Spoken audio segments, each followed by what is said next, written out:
Crest Media TV iraka lyawe.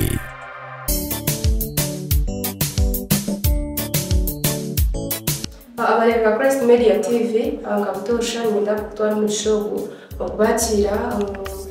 program yetu ya umuyobozi wawe ngabutosha batutayira abantu bagakushana abendezi batari bamwe na bamwe umagomora batari bamwe na bamwe districts stars mwe na zimwe kandi nyenda kutwara mu show basima aho kutagira kandi no kwagira ibintu bito nyenda kusima base kutagira kurabira umutereza sente zanyu kurabira umukutweta kupate mikoro yanyu basima mnonga kandi mnonga abatabe kanisa hamwe n'abendezi biyare tuva Crest Media TV basima mnonga amazina nshira kutsebe kandi kuba na official program y'umwemezi wawe irizoba twazatayira district ya Kazo ezeshaho kutereba turiyo mu district ya Kazo kandi turatayisa speaker wa district ya Kazo omwami na Horadani wa Munyoka kandi tuza kuba intura ibigambo by'urunji natweza urugendo rwabo wa district yabo yaganjire umwaka wa 2019 no kufitira izoba nsaba tureba achievements ezose kwakipinga bokabo bakoze mu district yabo kandi nzaga kantureba ebisobe bako babwini byo biha onyakene je bastia ibizo byabo ibi then after tureba borekere yechikonka district ya Kazo na mnonga ka speaker why naza atekatechere district ye ngomwemezi ebinjiri yakubasa official program y'umuyobozi wawe kandi nagana mushatsibe mukereze umugeni wetu abasekwe yajuja kandi tugumze amazina nabanyeta Daniel na Orugyendo wa Munyoka kansara w'abantu b'Egongora ya Kazo kandi speaker wa district ya Kazo nashimira munonga wa Crest Media TV kutayira kwija kubagana netwe nk'abebezo ba Kazo okumanya ebitukoze kandi basima abo kweza publicity abantu n'imikoro yabo abantu. Yes, kubiruza kutagambara district ya Kazo katandukamba kachi yasi yawiriki mukozere mubintu bazo ka brief background nyowe nkadani na marugwe z'emyaka 10 nkaranzwira ndikasara utomura ya Kazo kubindi 2011 cyo gura na 2010 na mukaga abanyakazi bagatabangarayo badacirugura ate 2019 ngakansera ya district ya Chigura twatamo gushaka Kazo kuba district mukwezi kwa mushanju 2010 twataka district ya Kazo twatandika tubakansera 13 ababere bari mu interim government yatashye tujya twarona interim chairman ndiyo mwari yabo bayemerera hantebejo yona n'umwana mutegereze kanara yatumumisha bwo kuba chairman bwo baza interim government wa district ya Kazo kumidara na kumwe twakira umkaru bwo koronda chairman wa district Reverend Misha Samirika tugunda kandi twatunga council free constituted y'abantu na mukaga kandi bakansara abo bantu kuba speaker wa district. So district ya Kazo yatandika aha district katandika na staff abantu makumyabiri na mushana district y'we banyetandika ko kahati twine ba staff benshi bo kubana barabaho mu mbuga ahead district headquarters kandi twine ba staff bo kwikana chikumi n'abandi. So district a calm in leadership in RDC in CAO in deputy CAO in DSO twari kurutingire bahereza departments in district internal auditor in CFO departments zine abaguzukorera abamwe tukabatunge yabo kandi bantu bateze nk'umutu kutunga ukati list ine bakuzebera ugahaje. So the district yo mu mbera ezo koregana kandi n'ibintu binje bitukozere mu departments kwene ngejo kutangiraho anisa kutangiro by'amashuri kandi district ya Kazo twatangire twabeka gamwa amashuri nagaye twabeka Champanga primary school 2 classroom block na office twabeka Kashenyangu primary school 2 classroom block na office. Twambe ko Mungari primary school 2 classroom block na office. Buterando 2 classroom block na office. Nyachinombe 2 classroom block na office. Mirama 2 classroom block na office. Twambeka Chigarama primary school 2 classroom block na office. Amena primary school 2 classroom block na office. Amena Chamahura primary school na chonje chumwe 2 classroom block na office na Kataraza primary school 2 classroom block office. Kandi chikucherere ibindi byona twakuretinga abashomesa batomashomerago no batakumara habwa wage igavumende kutereza konka turukurutinga abashomesa bengi bakukomora maganabiri ga district ya Kazo kuyanyetanga. So tuteyeho technical school nali vocational school erwegesa abana by'urukono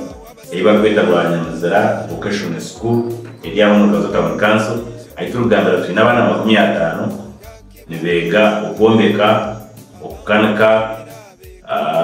eri agriculture. So technical school ejo ne government nabwo nikutandika mu mwaka ogwesente ogwija okwamshana government deja kutandika kutamusente kutereza ba tutors aba batakubasa kuza muzahaya abatakubasa kuza mu universities aba bazeye bawo bagende bogere kimwe bw'imukore kubasa kubahetera gukora se tungira agaciko aka board akakugebembera kerezerwa Dr. Mugumya retired DHO. Okay, abareza Press Media TV mujyamo muri n'ukora ebi obanida na Orugyendo kandi speaker wa district ya Kazo kutuganira yatugira background ya Kazo district okuyatire a district ya Kirugura kandi obekiri a district ya Kirugura still no yabera ni speaker no yabera n'ikiciro kuyatire n'ibiri kuna mwenda wanyuma y'abagasinasi okuchwa mu baherezi batunje district yabo bagakabanda mu wesije bamukuza ya speaker wabo yatufiteho iby'amashanyarazi wakura kuko yabishobora je mbenu twatyamuka ntuza kutyamuka na department ya security yabare musayi n'abagezi bawe kuzahura Uganda ukahangare.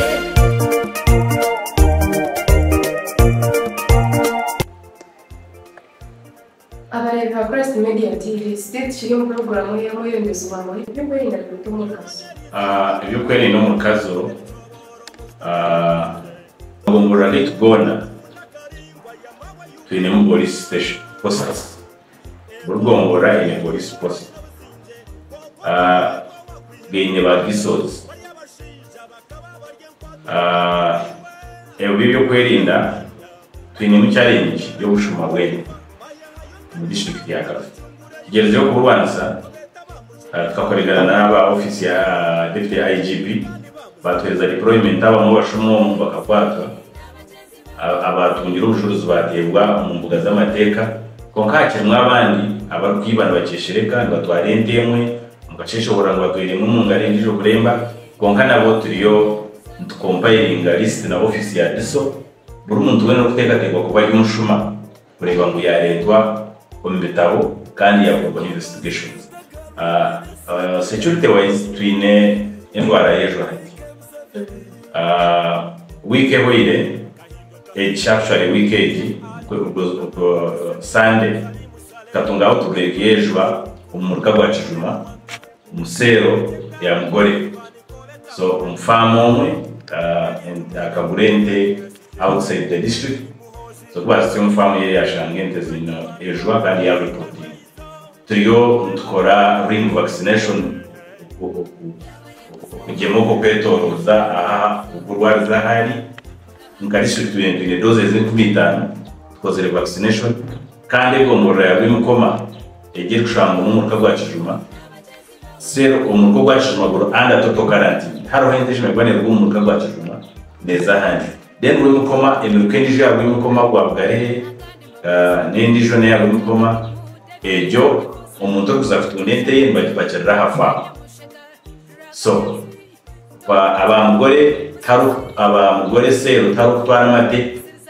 umusere ndijo amadega ugashaka kandi fama ubwo wejo barikireho ubwo takwikizwa kugema so ejini insecurity of course kugera FMD neta ne kwato mu ndasi y'abantu bakugemura twafituna amatungo gabo tubakwemarariza imikeno kuko rwaza no kurwara so ibi byona bya stance so insecurity konka ga district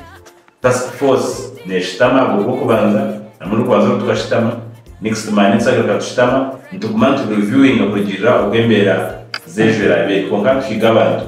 tubashaba twarente umbonako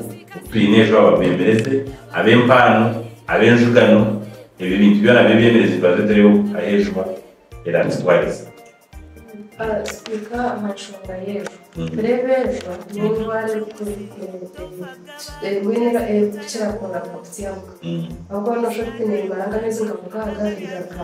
hanyuma ngabebembereze bageretse nko kurondera ikizwa kiri ntabwo cy'indwara yejwa tujumanire kandi basakwa n'ibintu ngatijonere twashubuzi n'ibintu of course tugize engagement meetings bezini tukazigera na Minister of Agriculture wa General Minister amana no wa animal to engage cattle corridor no manya sources za revenue zetu zukungu ndani otwarente chema no mu Ruyantoni kwero kudubanagire tumukatare ka umuyaga umurusemba buri parkurga umuyaga nejabunga ejakazo naza nyakashaga naza chenshama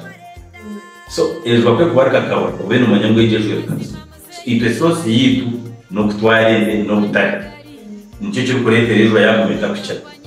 kwero kuba nekira ibarifumbani abo kuba har movement y'amatungo gaitu from one market to another so ejo problem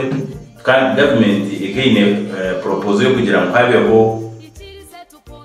free vaccination of all animals in the country kwanga ko abazire government site zagerema tiyabasa kujya mwene tujye mu kuceka hejuru yabo so it is still a problem aba finances za government kureba ngo haba vaccination after every 6 months kugira ngo rumeze mugaga indezigeme rumeze mugaga indezigeme so ndija twasaka tunyire sente nga government zo kugemente zo n'umihanga ndija kuzuza mu na problem yejo kandi amatunga gamwe ngafuko mu national parks gatahomba agogonka ngare waganira abashumura b'amatungo kandi no kumubira umurwanisa sinari yegere kubera bako tukishwa cy'ibora konka abinaza bakatahira family mu bitamwe umushije no Kazoe abantu bakuru abantu abo bageze kubaronda of course the incident ga umugombora ya Buremba police yakora mu rwaye wa investigation ababere bateka pe ko bakwatwa so it is a process court process no kutungo bujuzi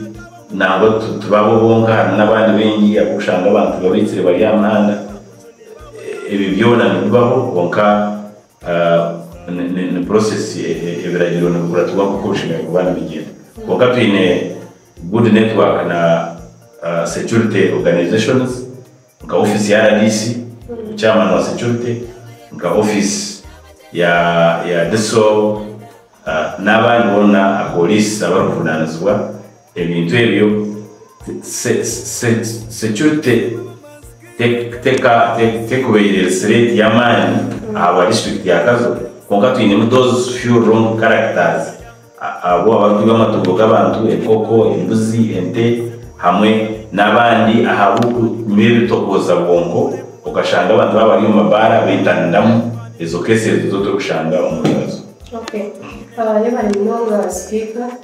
kandi no teza information media abareba First Media TV twatwa kumanyiza mu district ya Kazo kandi ngiye twineri izoba speaker wa district ejo umwandane na hora wa Muga Kazo kumurukake mutiyamuka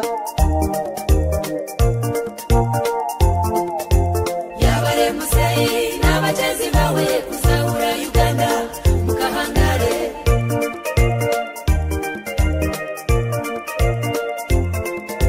okay mwebari mnongo kumusasa nikunda Press Media TV district ya Kazo tugambira amabaro gakora district ya Kazo twinemo health center for M ejeya district headquarters Kazo health center for amagombora gitu na town councils 10 egombora ya Kazo amene yamijina nazo zitene health center ya Kashaka stungira umugisha ministry y'amagara twatanise n'abamemba zetu baparani twatunga amarwaro mengi gukombekero nambo nizo bajyanye nshakari nituza kwigura amarwaro ashatu kandi ariyo naganda abiri nagakore ngo preparinga tuza kwigura so twobekirwa rwano health center ejiya kanoni ntwenda kujikuza na yemwe be health center for twobekirwa rumungari mungara actually sub county ina marwara abiri ari yengari hamwe na chenga nayo eyombecho it is soon to be handed over to the community sinye yenga yawe idionye chakare tuzakura handing over to the community twinenkum health center 3 ejehwire nekoresi bona yensabe handing over tomorrow twinenshunga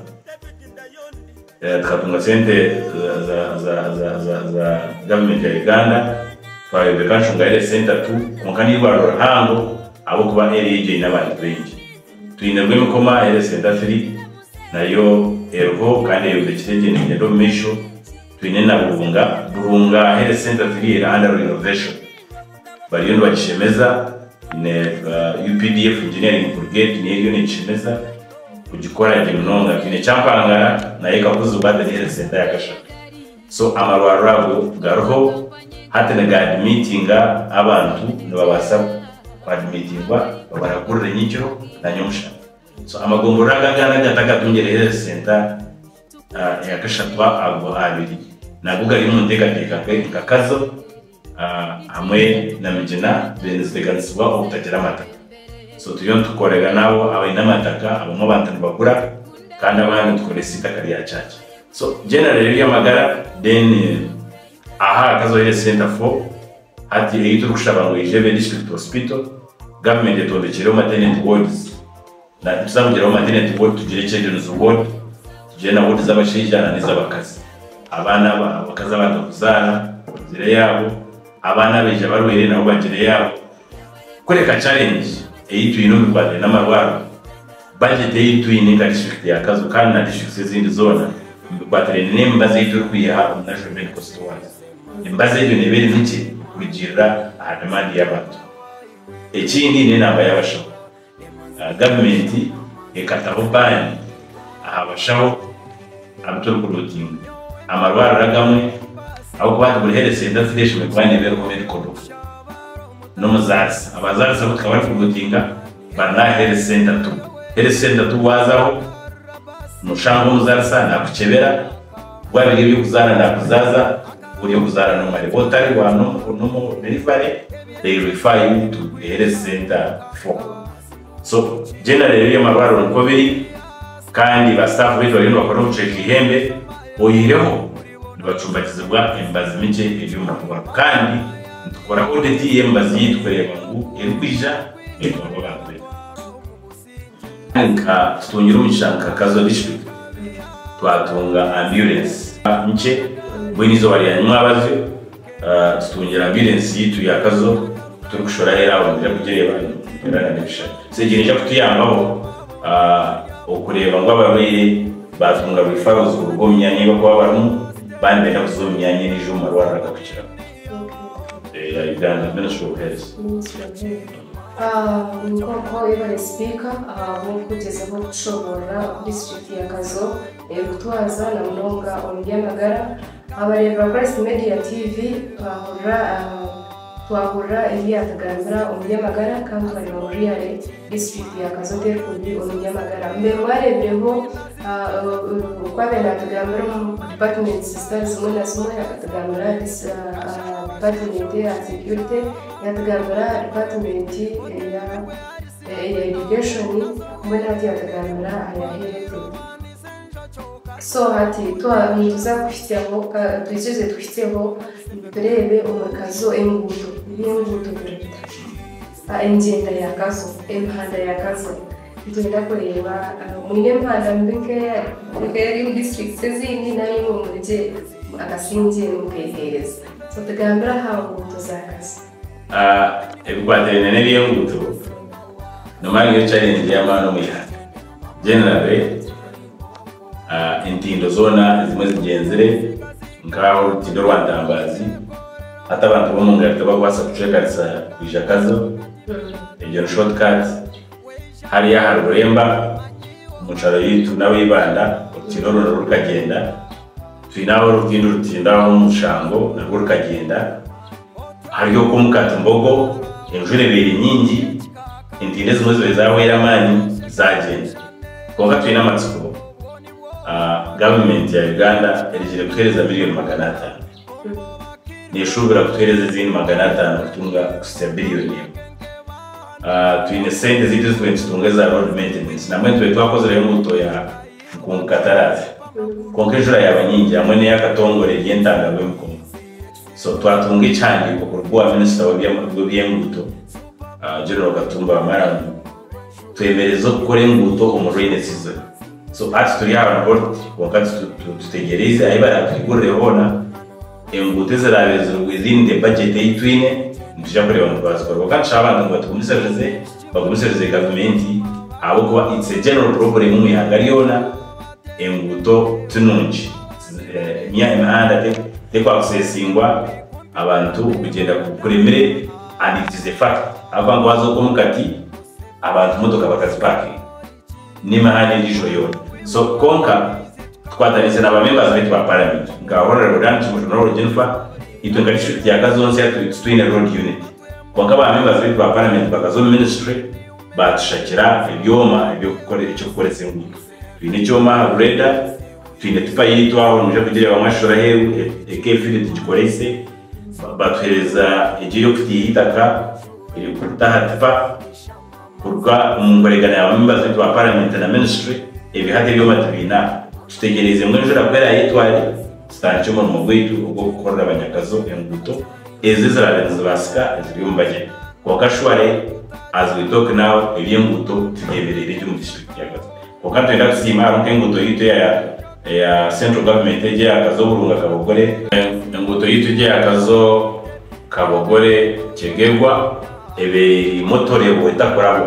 so bamenda zetu wa parliament bakoregana na ministry barabyamu fuka atistaba ntatu bawasaba access ngaho kora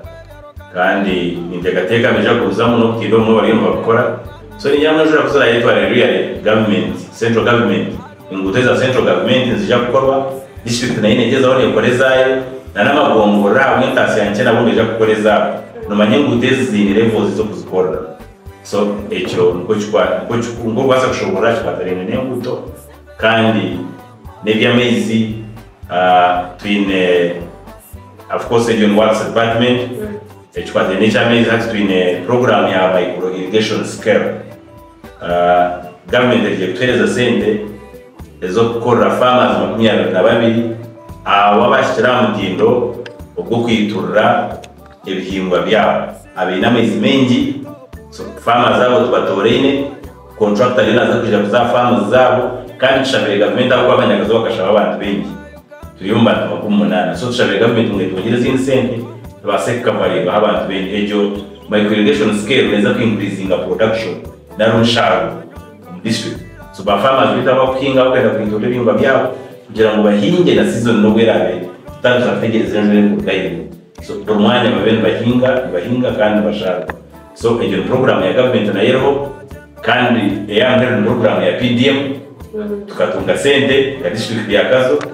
ziri billion 5 twazi disbasinga ayiturugambira Kazo district tene sente account urumuruka kubona kahereza sente zabo so we are 100% now umuntu wena katunga sente ze abantu 10 burumuruka abandi namba bakarenziamo n'abakoze rero no sente baba batwira ko tukakora amagona bakabuhereza abantu so PDM tutegereza izindi sente gavumenti zaratweze tukagatora n'abandi bantu babuhereza ibintu district ya Kazo ndizeye mu conference studio bayiza n'onga abakozi sente kubanza n'ubwo sente iyo problem tukagira ko nka district ya Kazo tukagibanza tukabanza twarwanse kintu icyo kwereza abantu sente zo gucureza aha twashangira bahira abantu sente konka ashi abo kuba guidelines kagumana zindahinduka bakabajya mu assessing y'umuntu muhereza sente zimushimereye twateye abajya kuri umuntu bamuhereza miliyoni so aho imiruka mingi abamwe bakabahira abantu sente guceka konka batakaze tukaragira district chairman RDC twena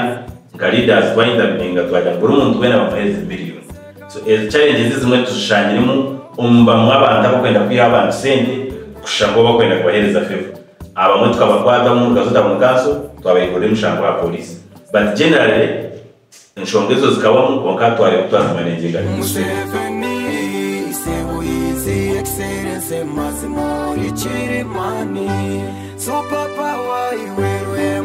iyo umfezi ya kana yo kugeza na bwenu twari badayizingire contractor rero naza kwija kutandika finishing zimbecho kija kutwara sende zo miliyoni nkina kureba mutwacheza twachita wakati cyashakirwe cyakingirwe atfeze ndijana yo gukora finishing then tukareba mutwasa kuchita ekindi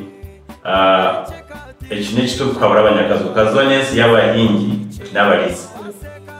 so ekito kwabura abanyakazo nkabebembezi babo hati tuyine ibintu biri kwera kunuya kazonensi erikwera uwo mwana nambwenu tuyine abantu buntunga wa general health na honorable health bahereza abantu umwana wo kubyara umwako bahereza seedlings z'ukika ezo kubyara siku ya mayiremu mu district ya seedlings zo kubyara siku ya mayiremu muri ncabanyakazo ahabwa amataka make abo kwa kazonensi y'amataka make abantu b'amataka make tubyareho ibintu biri productive ebikutitahiza kandi bikumara benshi ngo kwinga umwanya gutuko yamusende gushomeza abana betu ngo kubyara intokezi kwihama byo kurya n'ibindi bihingwa ibicori ibihimba hamwe n'amataka mahango abakubasa kuri sente za daya so ibintu byo bitura mu Kazo sibyo ngabendeze tukuzamu igabanya Kazo kureba ngo bayijumbira muri yebe kureba ngo twarwo mboro kandi twabasa kumara benjara umbantu betu kwingo mwani kwinga intoke abina amataka mahanga bakubasa kurisa naro bakubasa gukora side y'imyatsi ibyo kuri sente zabo kurisa mu zero grazing ibyo twabura abanyakazo akakwine diaries nyinjo abantu hatabaye ubuvingere ukora side bakarisidente nce amwanya muke ende nyinja amwanya muke so ibyo twabura abantu betu abitukwebembera kandi n'ibyo tutomo ngora namwe ga district ya Kazo mpenda kutaho demo district kugira ngo abantu bije bakanje gushobora challenges ezitwine ga district ya Kazo twine water unity yo kutimbira abantu amezi umwanya n'umwanya kurukumo abantu betemba kutimba amezi ahansi munonga kugira ngo batunje amezi numva naku ogumsha so iyo challenge yo kubanza ekindi nka government tekutereza byona biturukwetenga kuhereza abantu betu kuko kumwayende sente za PDM umuruka kuhereza abantu igana umuruka no kubagura mu abantu 15 konka we y'abantu igana bwe no sho twakora so mwene cyo nayo ni challenge abo kwa government na yite kubasa ibindi nembazi yo marwaro na najigambireho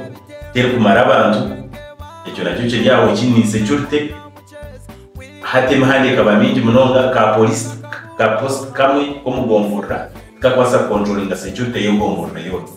so iyo nayo ni challenge deni ndijo challenge nebyo mabiyembuto ebitu kabwitu tarbientiza because koko babatiza bagakaba kigarrayo endijo problem ne yabaziri kuyabana amashuri ukingira abana bato iyo ni challenge ikirimo mu Kazo tugambira abaziri kutwara abana mu mashomero aho mwe tubakubatamu kandi n'abazirega ko mu mashomero bwabo baka participatinga mpitiye bakareba ngo amashomero real nibagahondi. So enshonge yo kuyabana amashomero iki problem ikindi no kwingira abana konko ibyo ngabishye byagaga twakora resolution twatano hingiro mwana kiyaza imyaka 18 twarongo z'amateka zo gukora. So ikindi na employment abantu batagira mirimo abantu bakashoma bindi mirimo kandi iminyeto imingi uzakora imirimo y'imikono mu kibagumira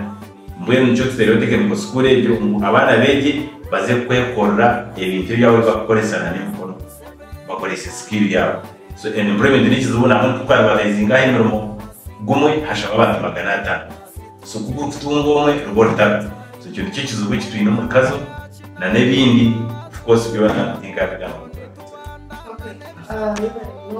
Speaker kandi no kuganira je harimo abantu b'ikirize basa umukozi muri district yawe. Aha tukigende cyose twareba byona on department zone z'umukozi atwareba achievements cyangwa kumbeka igisimbe cyayo gukora ya district atwareba mu kuzamashuri kumbeka yo ezine Mwene hatunge mu district mu goals cyazine z'umukiza mu district ya Kazo. So bimwe ahabitewe beze nk'abebeze ba Kazo bana basafutaiza ahafami ejo n'ikintu cyukuru ikindi no mugiro cyo bwegisi haro cytwegeje kwasa korakorana abantu bacu baba batatungire byo bwegisi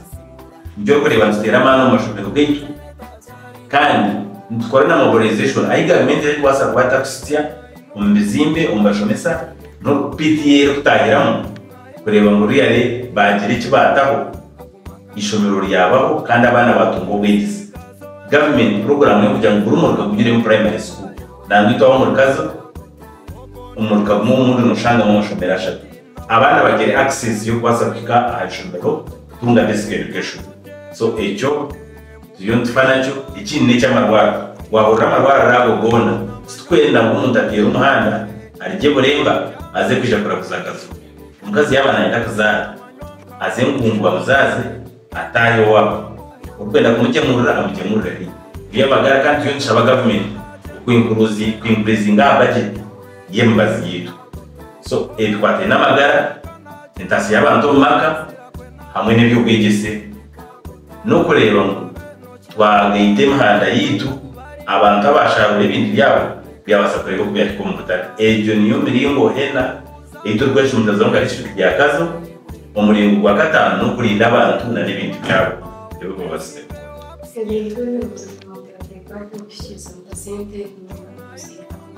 Of course district ya Kazo na any other local government the centers mwene ziko mu local revenue ezindi neza central government ze kutuhereza ezindi initiative z'abantu abakunda ikireka cyabo bakataha ko mashomero bakagobeka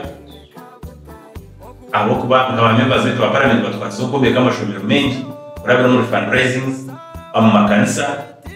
ebi bintu byona ntubikora na nyekundire then na government na iki abasa na yo kongera by Press Media TV ngoka kandi no kugumisiriza byona ukabasa kuguma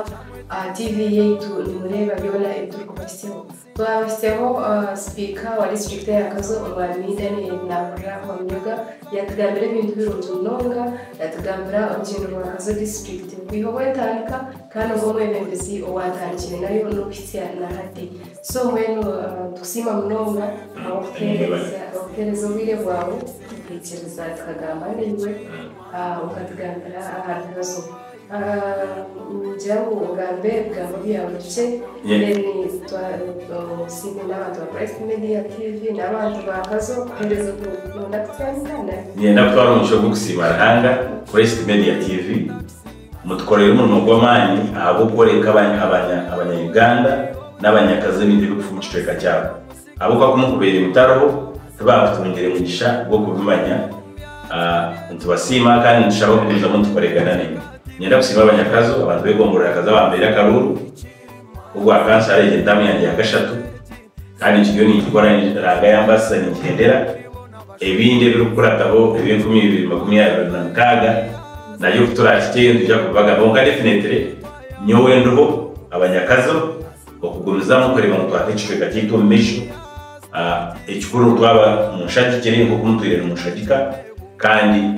nimba mayisa mu bya ingabeye kiri muto nishagaga mwe bari no. Okay, abareba First Media TV mwe bari nonga ibasima ngira mutuma abo kunda TV yetu First Media TV. Ndushauri wabano ndani tuje tutaye nutweta itutubo turira kariya mu First Media TV nira kariya aho wabona district zona ntubasakuzamo ekikuru wari bagenda okwisyaho yona ogereza wetu kano koreka abantu ebintu byo gukora ibintu n'ibindi agent program y'umuyobozi wawe abantu tutayisa abemezi batari bamwe na bamwe bakorwa hasi okika aheguru so izo vaccine from district ya Kazo kandi ofiseko speaker wa district yayo twishizeho bachemewe ba S3 bamurura gataga mwe na gamwe mu district stars mwe na zimwe kandi tubasima bunonga tugeze gukora nabo wabona na First Media TV noza hasi ya screen yawe bakabina faze izibyo zarabaho noteria wabona makuru wabano yumwemezi nonda gutaya yeni bugaveho ibintu birungi abantu abafutumire ibintu basa okwisha program yabere yumwemezi wawe kandi umuterekanisa wayo nabarashira gutsinda mukama abambero gushimira akasimura basi tugende na mama janeta cyarimo